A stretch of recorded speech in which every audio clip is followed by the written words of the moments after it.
Hello everybody, welcome back to another episode of RMVXACE, the tutorial series. What I just showed you was a quick demonstration of, once again, a little bit of a teaser I should say, of what RMVXACE is capable of. I wanted to encourage you guys to know that there is a light at the end of the tunnel, and that your game won't always look as shitty as my current setup here does. You can do a lot with the engine and push its limits really, and just really exceed what you think the engine is capable of. And I want to constantly give you those little teasers to remind you that we will get there eventually, even though it is in fact a long road. So last episode we talked about enemies and troops. Today we will be speaking about states, and states are anything positive or negative that can be inflicted upon a character or enemy, and really they can do any sort of thing. They can kill you, they can poison you, they can even boost your magic ability or attack power. They can make you enraged and have you just blindly attack enemies, or they can even have you turn on your allies. States have like limitless ranges of features, especially with the new feature box that appeared in VXACE. It never existed in VX or any of the editors before itself. So anyway, we're going to be looking at death today. And if you look down in the notes section, RMVXACE utilizes slot 1 in the states as an automatic feature. Okay, so slot 1, do not change slot 1 unless you want to change what dying does. Okay, so slot 1 is automatically inflicted on a character when his HP hits 0. Okay, just like in skills, slot 1 and slot 2 are automatically used for attack and guard, and will always be used as attack and guard in the game, and you can't really change these, otherwise you'll lose attacking and guarding. And you don't have to teach the character to use these, they are automatically implied by the engine. Just like in states, slot 1 will automatically happen when a character hits 0. It is just ingrained in RPG Maker. So if you want to change what dying does, maybe suddenly this makes you a Super Saiyan. Upon death you become extremely strong and your hair changes color, then you can do that. But we don't want to do that, we just want death to be death. I say we don't want to be, I know some people are like, speak for yourself, I want Super Saiyans. But we're just going to do this for now, death. So the name, obviously that's what that is, name. That's the name of the state. And icon is just like when we did skills, armor, or equipment, anything like that. It's got its own icon that will show up on your portrait, or however you've got your game set up to show them when a state is inflicted.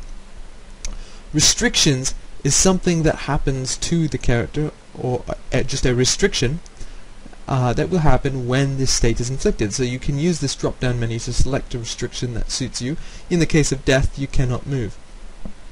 But maybe you have a restriction that forces you to attack your allies. Sometimes confusion does that. Maybe you can attack anyone and randomly attack opponents, sometimes allies, and then here you could be forced to attack enemies, like in a rage.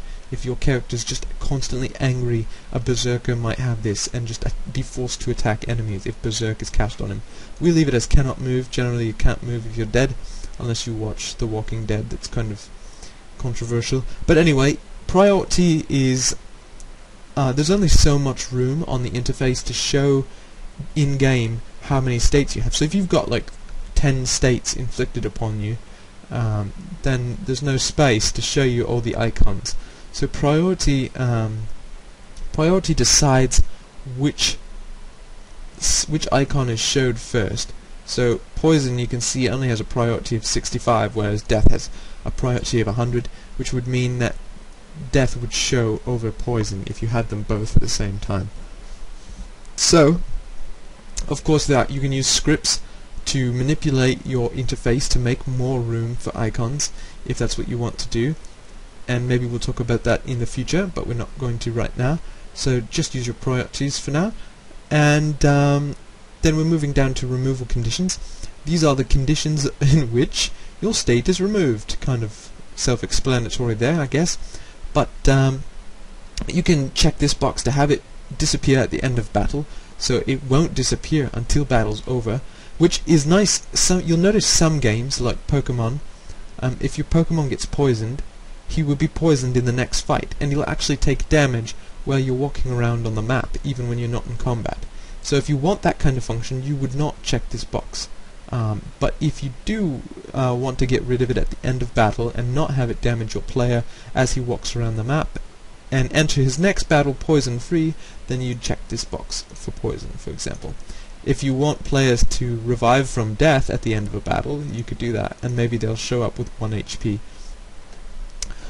So remove by restrictions means that, let's say you have silence inflicted on you. If I check remove by restriction, suddenly if confusion is inflicted on your character with silence, silence will be removed and replaced by confusion.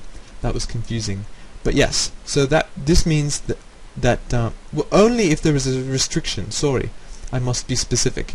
But that would work in this case. So silence has a restriction of none. If this is checked and confusion is inflicted, it will replace silence, and only because this has a restriction. Okay? So remove by restriction. So if the restriction changes to anything other than none, it will remove your old restriction, your old state. Okay? So let's say you had confusion and remove restriction was checked on confusion, and then silence was inflicted. Because silence's restriction is none, it would not remove confusion. So I hope that makes sense. If you don't understand, please ask in the comments and I will try to clarify. Going down the list, we're still talking about death. Auto removal timing, you have a couple options here. You can have it disappear during the combat, right, during the battle. And you can pick whether it disappears at the end of a turn or at the end of an action. And once you select one of those, okay, you have to choose. Sorry, there's some noise going on outside, people shouting, it's kind of distracting. But anyway, you choose how many turns it's going to take for this to happen. So you can force it to last 3 turns. And then if I set this to 5, sorry, I'm having a bit of a hard time today. So to make it simple, I'll say turn ends. So after 3 turns, there's a chance that it will dissipate. There's a chance that this state will disappear. But it's not guaranteed to happen after 3 turns. There's a chance that it could take up to 5 turns. That's what this squiggly line means. Remember, this is between. So between 3 to 5 turns it will disappear. Okay? So I'll set that to none. You can have it removed by damage, and that's self-explanatory. So if you take damage, it can disappear. This percentage is not a percentage of damage, but a percentage of chance.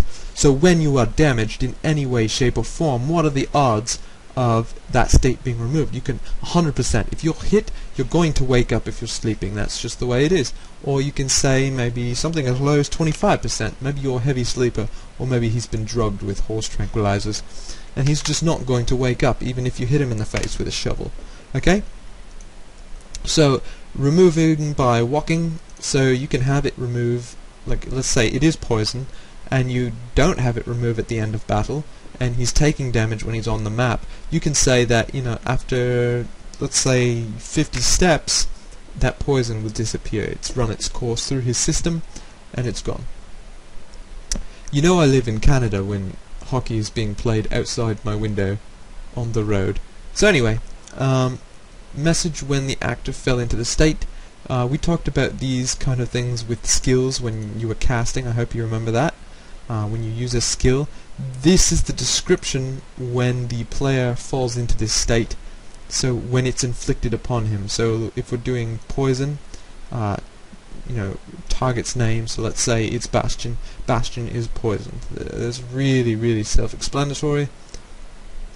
You can have a description for when it stays. So let's say you have that duration, right, poison. You want to set this to at turn's end, and you've got that 3 to 5 thing. So you want it to notify the player that it has not dissipated. You know, you got this set here, and it'll be like Bastion has not shaken off the poison yet. And you can do something like that, but we're not going to do that. We're just going to leave that skill as is, so say none. And then yeah, so the messages are pretty simple. Features we've talked about. The one that exists here already for poison, that's health regeneration, -10. So his regeneration is down. The one on death here is experience rate. So when death is inflicted, the feature special parameters. So we talked about special parameters. So right down here on special parameters, this is experience rate. If you don't remember what any of them stand for, you can hold your mouse over it and it'll give you a list. It's a nice little legend, awesome feature that RPG Maker VXACE has included. And you can see experience rate at the bottom. So this means that when the character dies, he will not gain experience from the battle, even if the rest of your party wins. Okay? That's what experience rate means. So you can reduce it by 50% if you think that's too harsh, or you can put it at 100% if you, or just delete it if you feel like you want your characters to gain experience even in death. Okay? So we're going to go to a quick commercial break while I take a drink, and you guys get all excited for part 2 when we talk about animation, which is a lot of fun, sometimes frustrating, but you'll get over it, I promise. And so I'll see you guys after the commercial break. Thanks. And we are back. I hope that break wasn't too distracting. We'll jump right into animations now. Gotta find my mouse. There it is. And this is the animation tab. It once again is one of those things that looks overwhelming, but when you actually take a look, it's not that bad at all. So what we'll take a look at is down the left hand side is all the skills that are available to us. Well, I shouldn't say all the skills, but all the animations that can be used in skills and also can be used in game on the map, and they look pretty awesome. Like, take a look at this one here.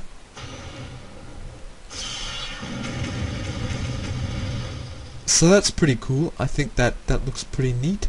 And back to a simple animation, you've got something as simple as that. So obviously on the left is your list, and here is the name of the animation that you are looking at. Below is the graphic, and what that means is it is a list of images that you have to work with. If you look at this, those are all the images that are used to make that animation. So an animation is, I hope you know what the term means, it is basically a series of moving pictures in frames that are presented to you quickly enough to trick your eye into thinking it is moving. So obviously I'm going to look at these images here, take a good look, and when I go to attack 2, oh, I guess, never mind.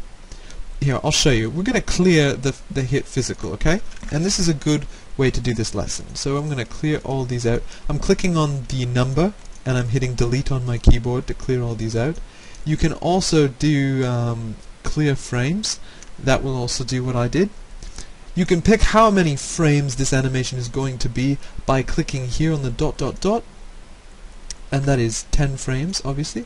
And position means where on the screen in relation to the enemy is this going to hit. So center will hit the center of our enemy image, the feet will hit the feet of the enemy image, and the screen will do the whole screen, which is good for area of effect attacks, and the head obviously will hit the head of our opponent. We're going to say center for this one, and if you see, we've got two graphics selected, attack 1 and attack 2. If you remember, attack 2 is this one here, and we will put together an animation right now for attack 2. So the first frame in frame 1 is going to be this guy here, and you click down here and then you left click on where you want it to appear. Now this box is called a cell, and the cell has a number in the top left. It's number 1 because it is the first cell we have dropped, but if we were to drop another one, look, it is cell number 2. And remember that because we will come back to cells and frames in a bit. So you can add all sorts of things to this, but they're not going to come one at a time, they're going to come all at the same time. If you want something to come after, you have to move to the next frame, okay? So frame 2 is completely different, but there's a nice shadow of what is behind it. what just came before, and that helps you place your new image. So we're going to go to the next image here and drop it into the box. And so look at this, we've already got some movement. I see that. And in the third frame we're going to drop the third image. This is very simple animation creation here. In the fourth frame we're going to drop the fourth image, and fifth, sixth,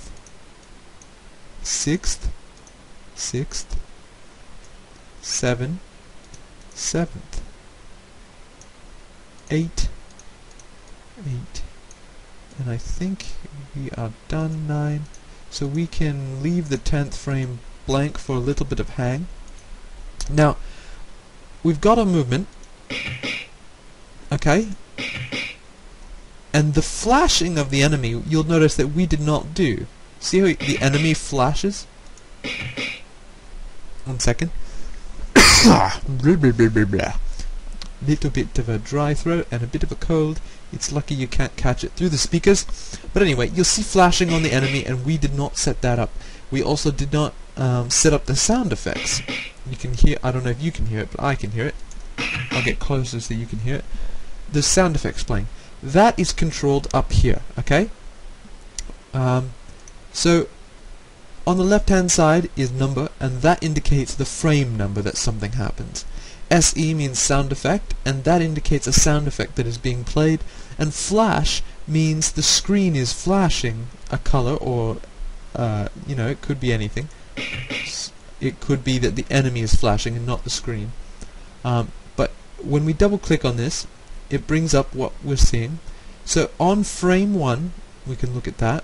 On frame 1, indicated here, sound effect blow 3 is played, and the flash is inflicted upon the target, so the enemy, and not the screen. And the color of the flash is indicated by these sliders. It is based on RGB coloring, and adding or subtracting blue, green, or red will change the color here, and the strength of the flash, the duration, how many frames the flash will last, so we can increase how long that flash stays on the image. And yes, so actually the sounds that exist here line up pretty nicely with our animation, I'd say. And they are from the Hit Physical. They were already set up for us, but I like how they are. If you don't understand what we're talking about here, what I mentioned in this, I think it's pretty simple, but if you don't understand it, ask in the comments and I will gladly respond. Down the right hand side we have change target. If we click on that, you can, you know, this is just so you can preview what the animation would look like on different sized enemies. So now we're dealing with this enemy, right? And we'll see where it's going to hit him. And we realize that this animation kind of looks funny hitting that character. So we can try to move everything over a bit to the left. So watch how we'll do this. We'll click on, see how it's hitting him to the right? I want to hit him right here in the chest, so we can move the entire slide over.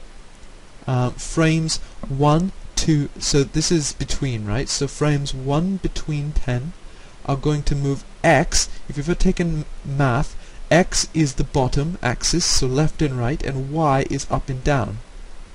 So we want to move left, so back towards this left border, and to do that we have to move negatively. So we're going to just move a couple pixels. I honestly don't know how much it's going to move when I put in the, let's say, 10. So we'll see. Well, this will be an experiment. We'll move -10 to the left. So that was a nice little nudge. And I want to do it again. -10. One more of that distance. And so you'll see the entire animation has moved there. And just one more, I think, maybe -5. I like where it is now. That works beautifully. Okay? So that's the entire slide movement. So basically you can, you know, move the entire frames, everything that exists here. You can move it all, or just a chunk, whatever you like to do. Cell batch is the same, but you can do much more changing. And you can choose which cells are changed. And remember, I said the boxes are cells. So I could change we've only got one cell in every frame, but if I had two, I could change just number 2's. I could say, like, if every frame had a 2 in it somewhere, I could say that I want to do a cell batch. I could say in frames 1 to 10, I only want to change cells 2 through 2. So just 2's. I only want to change the 2's. And you can change the angle, so I can rotate them. I could flip them, change the opacity, and opacity is how translucent they are. 255 is 100%. That is full color, and anything less than that will make it slightly transparent or completely transparent if you put it at 0. Blending is that's really hard to explain. Fiddle around with it. Actually play with that. It'll be a nice surprise for you. Blending actually changes the way that a color sits on top of another color, and will create interesting contrasts and differences depending on what you choose. You'd really have to see it for yourself. It's really difficult to explain. But yeah, you'll only notice it if one thing is sitting on top of another. You'll only notice it in overlap. So you have to take a look at that. Zoom, obviously you can zoom in and out. X and Y are locations, and pattern, you know what? I'm not sure. I've never used pattern. Pattern number assigned to the cell. So let's try that. We'll see what happens. I'm going to put a 3 in there for kicks. And so all cells are going to be changed to 3 pattern. And honestly, I don't know what that did. Oh. I don't know what it did. I really don't. So if anybody knows what the pattern button does, I've never actually used it. I've never used it once. So if anybody knows what pattern is, please let me know in the comments, and I'll even check up on it, and I'll let you know next episode. I'll come back to it for sure. As for clear frames, you guys can pretty much guess what that is. It clears all the frames here. It's a ... though, so anytime you see ... it means it will open a dialog box like this. So you get to choose what frames are cleared. Tweening, so I'm going to clear the frames, and I'm going to show you what tweening does, okay? So I'm going to put this here, right in the way top left, just to give you a dramatic demonstration of tweening. And I'm going to say, so this is on frame 1, this is on frame 10 down in the right. Tweening, I can do, oops, that's cell batch. Tweening will give us a gradual progression between those cells. So it will create the middleman in between. Tweening items. So we're going to tween the pattern, the position, and the opacity. So frames 1 through 10, only cell 1s, and watch this. So now it creates one in between everything here. Very interesting, don't you think? So, quite interesting. For anybody who've used animation programs like Flash, you'll know what tweening is, and you'll understand. But you see, I only placed this one, and I only placed this one. Everything in between was created by the tween process. So, anyway, that's animation, and then once you've created an animation for something that you like, you can go to your skills. Even items can have, weapons. Weapons can have animations, and items can have animations. Everything in this game really has animations. See down here. And yeah, so you guys can make your own now, and hopefully you do something that you love. And if it's really awesome, maybe tell me that you got something awesome, and I'll pop you over my email address and you can send it there, and maybe you'll feature it in the next episode. So next episode we'll be talking about tile sets, and I think I'm going to skip common events and go to system and terms. I think I'm going to do just tile sets next time, and system and terms will be its own episode. We're going to skip common events because common events is so incredibly vast that I can't really teach an episode on common events, but we'll use common events in practice, okay? So we're going to do things that use common events, and you'll get an idea of how they're used and what they do. they're just really broad, so I can't really teach them in an episode, but we'll use a bunch, okay? So next episodes will be on tile sets, and then I might do systems and terms in the same episode, I might do them in a separate episode, we'll see. But that's what's coming up next, guys, and maybe you can suggest how I do present those three. Should I do them in one episode, or should I break them up? Let me know in the comments. I'll see you guys next time. Thanks for watching.